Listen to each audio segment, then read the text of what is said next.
It's quite interesting how sort of we've talked about it as well in our many years of working in emergency medicine. You'll get a call from a worried cat owner whose cat isn't quite right, but they say, well, they're purring away. They seem quite happy. They're purring. I think, well, does it mean they're happy?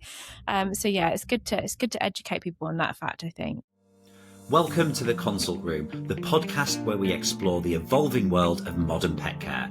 I'm Dr Paul Manktelow, a UK veterinary surgeon with a deep passion for pet health and welfare. In each episode, I'll be exploring key issues, challenging perspectives, and offering expert insight and practical advice. Because ultimately, my mission is to improve the lives of pets and the people who love them. So today we're doing something a little bit lighter and a little bit more fun. Things you never knew about cats. Now, I'm often contacted by listeners to the podcast that I don't do enough cat content, and I do agree with you. And so does my guest, who often berates me for this. You'll recognise Annie Clark, who has been on the Consult Room podcast before. Annie's a veterinary nurse. She's also part of the Consult Room team and has a real interest in cats and feline behaviour. Now, between us, we see a lot of myths and misunderstandings that come up all the time in consults, in clinics, and in conversations with cat owners. So today we're going to try and bust some of those myths, and hopefully some of you may learn something. Annie, welcome to the show. It's lovely to be back again, and very happy that we're finally doing something around the cat world, which I am a great fan of. Absolutely. Now, I think one of the reasons that cats are so misunderstood is that we often compare them to dogs and judge them by the same standards. I think dogs tend to be a bit more overt in how they show affection and need attention, whereas cats are a bit more subtle.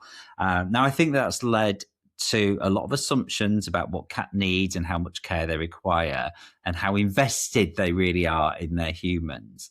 So I think what we'll do is we'll talk through some of the most common sort of myths. And there'll be a lot of sort of cat lovers listening to this show that might actually say, well, I already knew that, but judging from our conversations we have in the veterinary field, some of these things aren't as well understood as they probably should be. So what's the first sort of myth that you've got? Right, so the first myth that we've got today, which I think is hopefully becoming less of a myth, is, are cats easier and lower maintenance than dogs? So I'm not sure if this is as understood as you probably think, because I heard this in a conversation the other day from a friend who was like, oh, I'd love to get a pet, but I just don't have the time for a dog. And cats are easy, aren't they? You can sort of leave them on their own. They're often described as the easy pet, sort of more independent, less demanding, and able to look after themselves. And they do appear that, don't they, sometimes? But I think that independence comes from how they show attachments. It doesn't actually mean that they have fewer needs. I mean, they still need mental stimulation and enrichment. They still need predictable routines. They still need appropriate social interaction. And then, of course, access to safe spaces and choice and things like that. Well, why do you think this myth comes about? I think it's a lot of it is very much the cats are a very different species to dogs. And there is this whole thing with cats that you don't need to go and walk your cat. You don't have to factor in walks, although there will be people out there who will be telling me that they do walk their cat, but that's a conversation for another day. But you don't have to take your cat for a walk generally, whether you choose to have them as solely indoor cats or outdoor cats.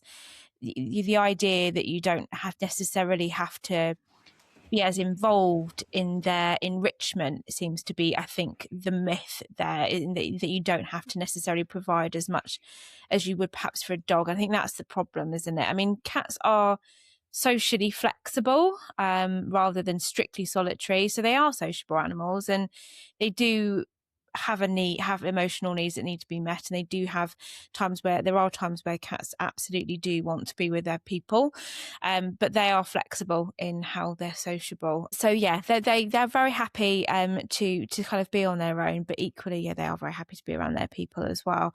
But I think that's the thing, is that people have this assumption, I think, still that dogs, you can't leave a dog on its own for very long.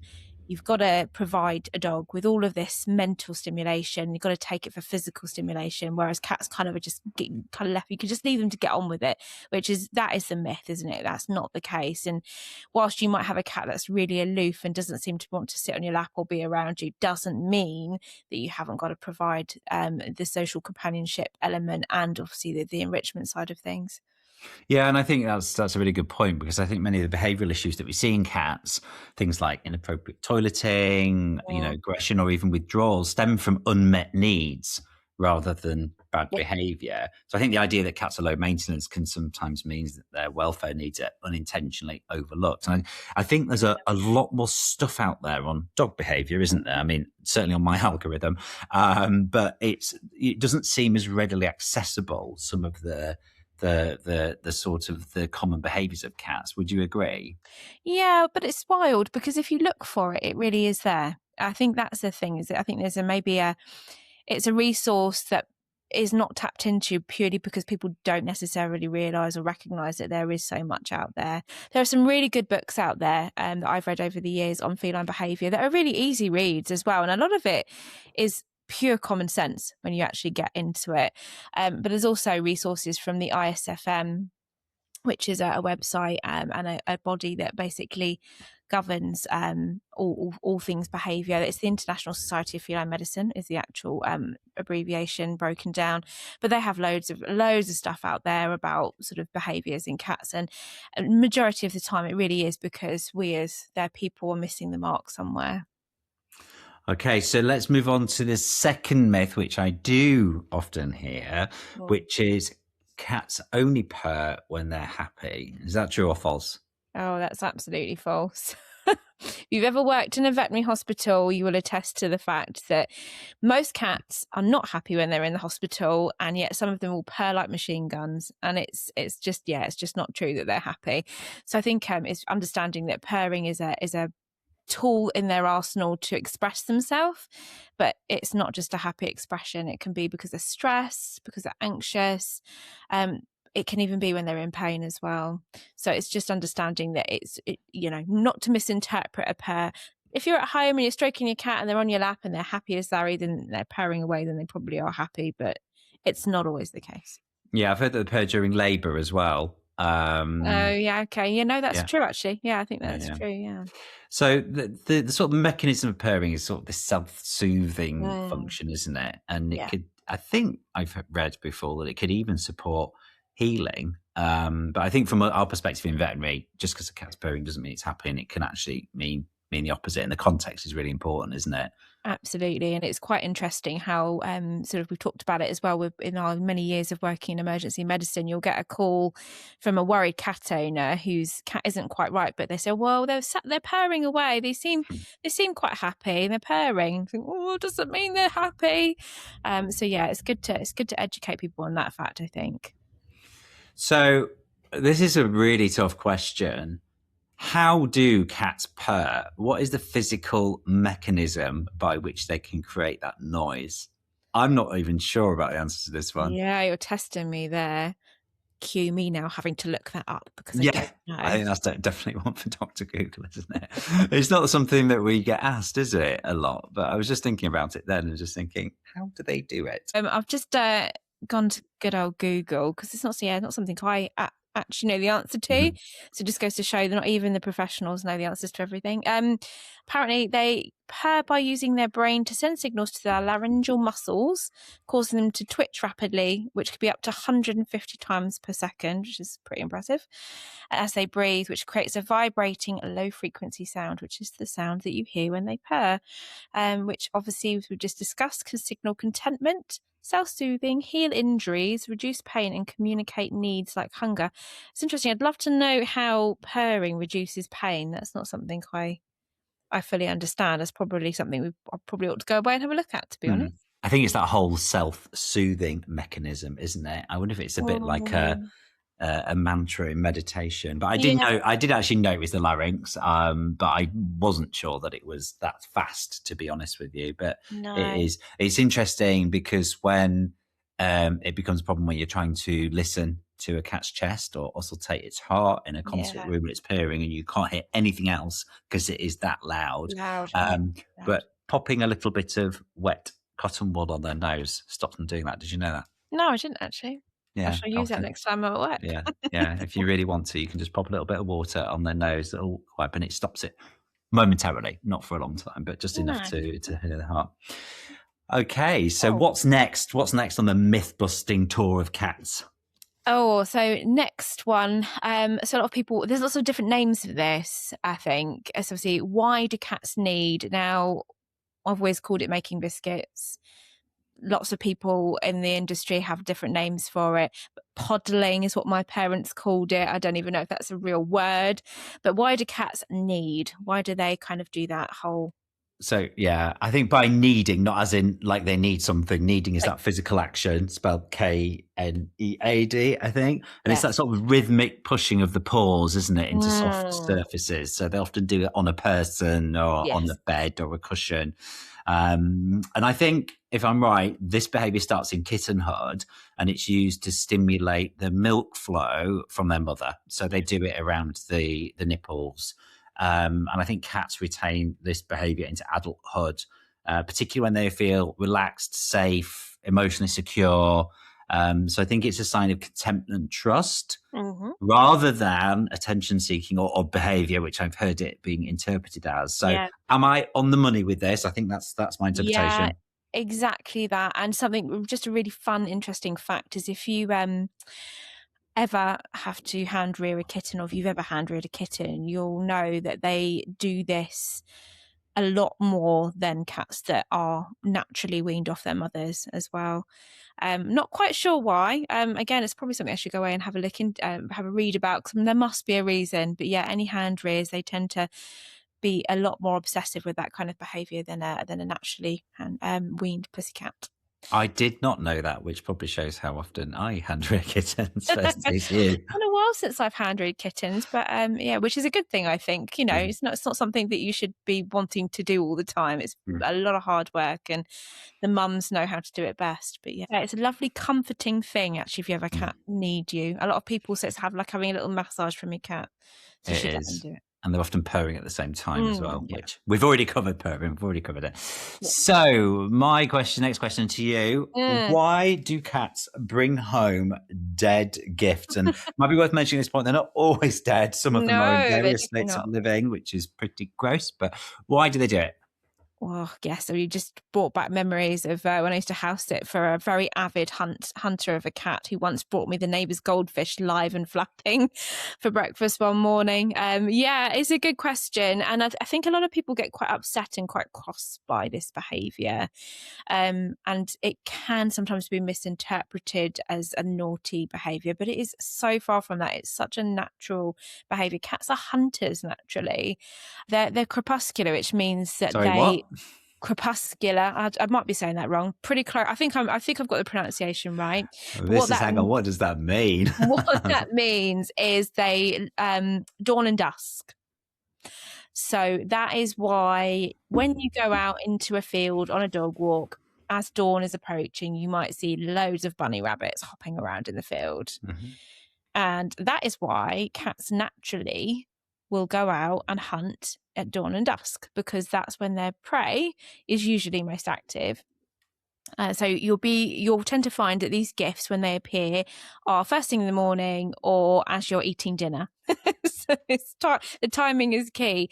But cats are only really hunters for maybe 5 or 8 years of their life. You'll sometimes get some cats that are really, very good up into their seniority, but for the most part, they're only really going to hunt for those kind of first 5 or 8 years of life. And it's such a natural behavior, and there are ways of stopping it if it's becoming a problem and it's damaging wildlife and your sensitivities. Then there are things you can do to stop this kind of behavior, and that's just basically meeting their needs at home. Cats like to eat small meals little and often. They don't generally eat big meals, and that's how we feed them as humans. We Mm. tend to feed them twice a day, maybe 3 times a day. And actually, cats naturally prefer small meals, little and often throughout the day. And that's because in the wild, or before they were domesticated, which there's a strong argument to say that cats aren't fully domesticated, um, they would never know where their next meal were coming from. So they would always have eat those small meals, little and often, to kind of keep themselves satiated. And that's why you will never find a cat that's a really good hunter overweight either. Okay, that's really interesting. And I think, I'm glad you mentioned wildlife there, because it's really good if you can stimulate the cats to express this normal behavior in other ways, Absolutely. rather than impacting our lovely animals and species that are out there. What about bells? Do bells work? Bells work if you can keep them on your cat. Which a lot of people who have cats that are very good at hunting will tend to say that they're useless. They rip the collars off, the bells don't stay on. So in that situation, there are some things you can do, and that's obviously you can keep them in during those key hunting times, dawn and dusk. Keep them indoors for that period of time. And when they're indoors, don't just keep them in because they'll want to naturally get out if they're normally outdoor cats. Create something for them to kind of put that energy into. And so they love scavenging. You can create like your own little scavenging games in the house, put some little treats up high on shelving so that they have to go actively looking for it, just so that they actually have some other outlet for that natural behavior. And you'll soon find that they'll find that a lot easier than hunting a bird, so they'll prefer to do it as well. So it's just something that you can look at doing, rather than getting cross with them and shouting at them and or just shutting them in altogether. And there are ways of dealing with it. So the next question I have for you, and I think this is a good question for you actually, because you are definitely the king of dogs, in my opinion. Are cats aloof? Are they indifferent to their people, or are they just different from dogs? What do you think? Well, it's interesting you ask this, because I think that Rodney displays characteristics of a cat in that he, again, is quite aloof. I would say that he can be arrogant, and he definitely acts like he owns the house as well. So I think he views us as his servants. And I think it's interesting, isn't it? It's all the memes you see on social media, difference between dog and cats is that dogs are trying to appease us and please us all the time, and cats are essentially treat us as the staff. But I think this is a bit of a misconception, isn't it? I think that cats do communicate and form bonds, but they do it in a very, very different way. I think the communication they exhibit is a lot more subtle. They have this, my understanding is this sense of proximity over physical contact. So when a cat comes and sits sort of near you, that's often a sign that it feels sort of close to you without having to jump all over you. And, they don't necessarily want to be hugged, like some dogs, although I would argue Rodney does not like being hugged at all. But I think like a cat sitting nearby, slow blinking at you, or even following you around is showing affection, but just not in that overt way, people pleasing sort of way that dogs do. Am I right? Am I on the money? Yeah, definitely. It's just that they express themselves differently, and they are more selectively social. Whereas a dog, for the most part, there's that whole thing. A dog will always be pleased to see you when you come through the door, and as you said, the cats can be a bit dismissive. I think it's just that they just express themselves differently, and it's just being able to read the signs and knowing that you might think that the cat sitting on the sofa with you is looking at you like you're invading their space, but actually the fact they're sharing their space with you is a sign of real trust, and actually that they're very happy to have you in their company. So yeah, it's just understanding the differences. Okay, so I think it's my question to you. How much do cats actually need to sleep? Depends on the age of the cat, I think.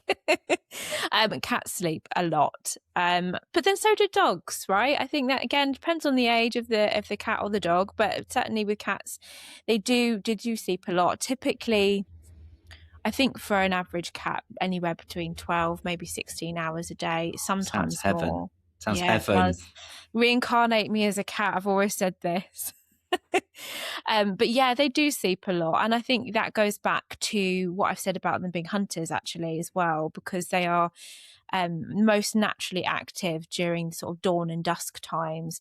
So those long bursts of sleep in between really supports that kind of intense physical activity that they're used to doing in the wild, and that's kind of still very much inherently a part of them and their species. So yeah, it might explain why you get the nighttime zoomies or the early morning wake ups as to why they're kind of behaving that way, and what, when they're most active, and why they sleep so much during the day as well. And that does vary again according to age. If you've got an older cat, you'll find that they probably sleep anywhere from 18 to 20 hours, and kittens as well. I mean, that's obviously supports their growth, but yeah, they all need to sleep. That's why the phrase catnap exists, I'm sure. I love it. Yes, please reincarnate me as a cat so I can sleep for 12 to 16 hours a day. I would love it. Oh, you'd make a terrible cat, Paul. I don't think you could sleep 12 to 16 hours a day. Oh, no. But I do know when I've had a good night's sleep, though. Yeah, 8 hours is usually my limit. Anything over that, actually, I'll start getting a little bit foggy, and yeah, too much sleep is a thing for me. What's next? So, next question. Oh, whiskers are not just hair. So what do you say to that? Yes, I agree. They're actually quite specialized sensory tools, aren't they? Whiskers in cats. So they help cats judge space and openings. They help them navigate in low light, like you said there. I think that was your word they use. Crepuscular hunters. Word so in of that dawn and dusk sort of hunting and activity. But they also, as I understand it, detect quite subtle changes in airflow as well. So they're really highly specialized tools. So please do not trim your cat's whiskers. It can actually create genuine stress and disorientation. And they're also deeply embedded and connected to the nervous system, and they're really important for how cats experience the world. So I think I did a reel the other day about Sphinx cats as well, who are naturally born without hair, and often without these really highly specialized tools that they need, and really they're immediate on the back foot when trying to assess their environment. So really important, not just hair. Please don't trim them ever. Yes, definitely agree with that. A little bit of a fun fact as well is that most cats have 12 whiskers on each side, so it's 24 in total, and they're generally very symmetrical. As you said there, don't ever cut them. It really does cause disorientation. Something that's probably really important for cat owners to know as well is quite often when we buy food and water bowls for our cats, they're actually really far too narrow for them. Cats don't like their whiskers touching the edge of their food and water bowls, interestingly. And if you watch your cat and if their whiskers are touching the end, you'll see them trying to lift them away. So best advice, always get quite shallow, quite wide dishes for them to eat out of, because it does actually bother them. So wide and shallow dishes. Wide and shallow, yeah. And especially really if you've got a cat that's not particularly good at eating, you might find it is just because those whiskers are touching the end of the bowl and it's bothered. Or you might find that they get the food, they take it out of the bowl, they drop it on the floor next to the bowl, and they prefer to eat that way. And that's because it's not wide enough. Is this like information that was inherently known in society and we've lost it? Now, the reason I'm saying that is because my gran always used to put out a saucer of milk. I mean, obviously, milk, we know isn't the greatest thing, but anything that put out for the neighborhood cats was always on a saucer and not on a bowl. And she always was very clear that you have to put things out on saucers for cats. Is that something that we used to know and we've forgotten? I think that's a really interesting point. But what I think it is I think we've only recently become, especially in the Western world with cats, really domesticated. Like we've started them, taking them in our home and really having them as pets. For a long time, cats were very much outdoor creatures that occasionally would come in. We didn't buy cat bowls for them. They didn't really exist. You might feed them out the dog bowl if you had one, but otherwise, yes, you would just feed them off a dish or a saucer. And now all of a sudden the cat boom is real. We all have cats. There's so many different options out there. We've been buying all these things, but actually we've almost potentially created a bit of an issue by not making the right kind of, dishes, if you like, the right kind of feeding bowls and things for them. So I think that's probably more or less the reason why, rather than it's been forgotten, although it's something that we should probably have adopted and continued from our grandparents for sure. They're interesting in that cat. I was talking to a lady the other day whose neighbour, who had a cat, had moved a few streets down, but the cat had decided that it didn't really want to go with them, and then sort of started coming in the neighbour's house next door, and they just sort of adopted the cat. But I was talking about this, and I was kind of saying, I don't think you've adopted the cat. I think the cat's adopted you. But it had its territory. I think it was a lot happier staying where it was. So it's really interesting, isn't it, that we interpret that as cats actually being quite disconnected or aloof or deciding where their next staff want to be, but actually that cat had a really defined territory. It was really happy there, and actually if it could get its food source somewhere else, it was really happy just to move, which the thought of my dog doing that, I would be very upset about that. Yeah, it's very true. And that's the thing. We have very much domesticated dogs. And that's where I said earlier about there's a big argument. A lot of people feel that we have domesticated cats. We haven't, not really, not fully. They are very much creatures of habit, as you say. So they will always revert back to what they're familiar with and what makes them feel safe, I think. So last one. Last question. Yeah, to you is cats don't need much interaction. Is that a myth or is it misunderstanding? You've sort of touched on it before, but what are your thoughts on that one? Possibly kind of already covered this in a way. I think cats definitely don't need less interaction than dogs. They still need just as much, but it's a different type of interaction. And it's just about reading the signals. It's on their terms. And you just need to learn what your cat's terms are to get it right, really. And I think a lot of people feel that their cats are maybe disinterested because they walk away from them, because maybe they're just trying to get too much out of them at the wrong time. And it is about time of day as well. I mean, when you're trying to interact with your cat, if it's interesting, isn't it? A lot of people who have cats might, because you can leave your cat at home when you go to work and it's less of a tie than having a dog left at home, you'll find that you'll come home when cats are at their most active, and their natural instinct is to kind of go out and do that hunting. So of course they don't want to say hello to you. They're too busy. They want to go off, and it's feeding time. It's time to go hunting. It's kind of to go off and do what they need to do. So it's I think it's just all about interpretation, and sort of the choice of engagement and everything, and reading the signs. So they still need engagement, they still need enrichment in the environment, and they still need predictable routines, yeah? Yeah, definitely. Okay, so, wow, I think we've covered a lot of ground here. I would definitely like to do this for other species as well, but I'm sure there's more stuff that comes out about cats. Have you got any closing words for people who are thinking about getting a cat? Cats are amazing.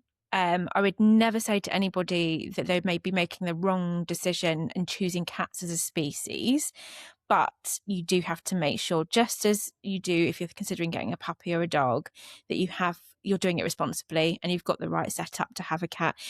Something that I would like to just end on is saying about multi-cat households, which is something that we didn't talk about, which is a common question that gets asked. I've got a cat. I think I need to get him a friend. Just think twice. It's that cats don't always want friends. Sometimes they do, sometimes they don't, but majority of the time, if I'm honest with you, it causes more damage than good.